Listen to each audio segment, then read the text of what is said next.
Hey guys, my name is Austin King. This is my wife, Anna Marie.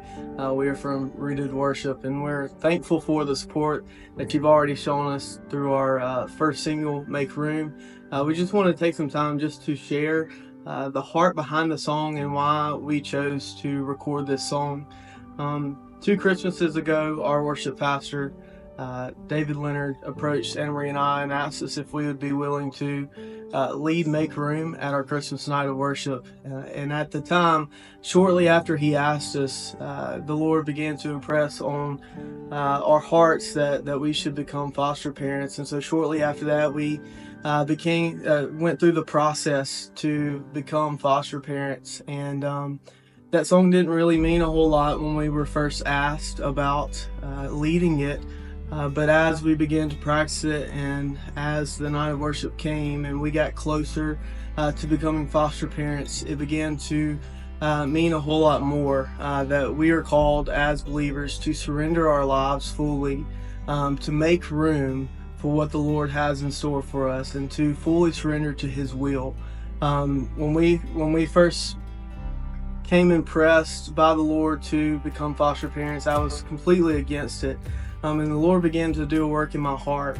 And so a month before we became foster parents, we led this song, and the Lord did a mighty work through it in our lives, and it's become a testimony to our family. We became foster parents a month after we led the song, and we got two foster children in our home, and they were such a blessing to us. And we currently have another foster child in our home, and if we would not have fully surrendered to what God had called us to do, if we had not made room in our lives, we would have missed on so many blessings. And so we want this song to be an encouragement to you, but that's not the only way that the Lord has used the song in our lives.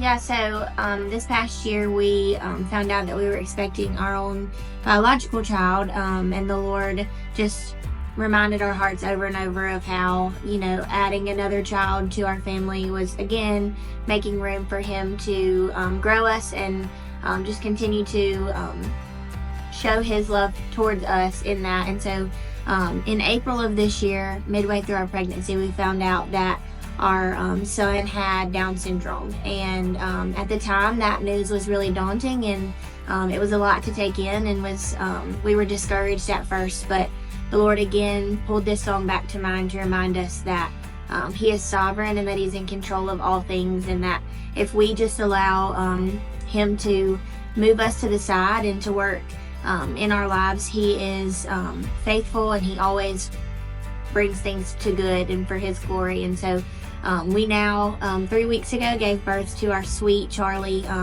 who does have Down syndrome, and if it weren't for the Lord stirring in our hearts then, I don't think we would see the blessing that He is now. So God has revealed Himself to us through and through this song, and how our lives aren't about us. It's about making room for Him to do what only He can in and through us. Yeah, and so I just wanted to read from Romans 12, and Paul starts this chapter by saying, "I appeal to you, therefore, brothers, by the mercies of God, to present your bodies as a living sacrifice, holy and acceptable to God, which is your spiritual worship. Do not be conformed to the world, but be transformed by the renewal of your mind, that by testing you may discern what is the will of God, what is good and acceptable and perfect." And so Paul reminds us here that our lives should be daily surrendering to the Lord, that we should present our bodies as living sacrifices, that we should worship the Lord through everything that we do. So we pray that this song would call you to do that, would bring you to worship the Lord, and that the only response that you have is to sing praises to Him. And we pray that this would be an encouragement to you, that you would surrender your life to His will, because I promise you there's no greater feeling than being in the will of God. It may be hard. It's been extremely hard. This has been the hardest probably 2 years of our lives, but it has also been the best 2 years of our lives. So we pray that this would be an encouragement to you, and we pray that you would continue to listen and that you would share. And we are extremely thankful for the support that you've already shown.